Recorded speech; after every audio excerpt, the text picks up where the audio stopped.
Hey, let's have a look at Star Wars The Mandalorian and Grogu, directed by John Favreau.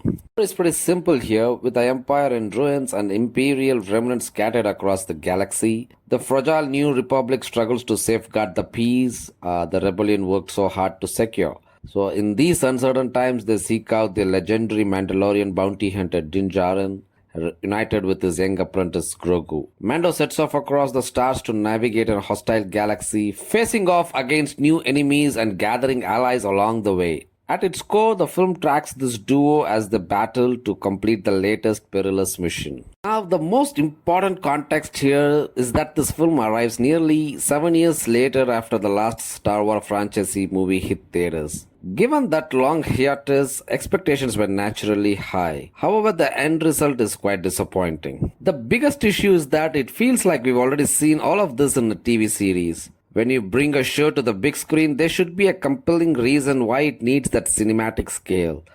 For comparison, I watched Mahavatar Narashima. Even though that story is familiar, the big screen experience actually enhanced the impact. With this movie, however, it just feels like an episode projected onto a giant screen. There is no real justification for a theater visit. Furthermore, while the film portrays Mando and Grogu on a specific side mission, this movie itself feels like a side quest for the Star Wars franchise. It doesn't push the larger lore forward.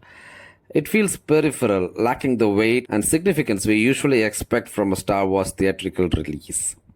And CGI part looks solid in few instances only. It honestly doesn't capture the grandeur of the Star Wars brand. Even with the Disney's massive resources, the environment and the ambience fell flat for me.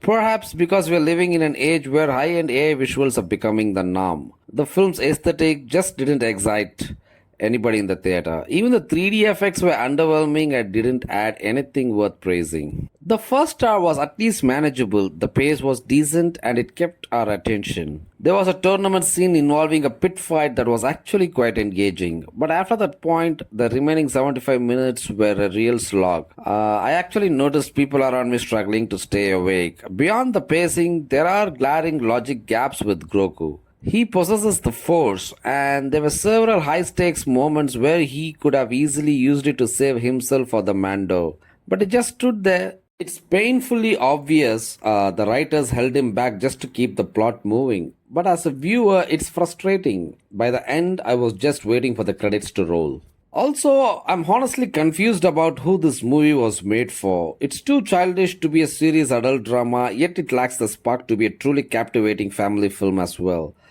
I'm not a die-hard Star Wars fan.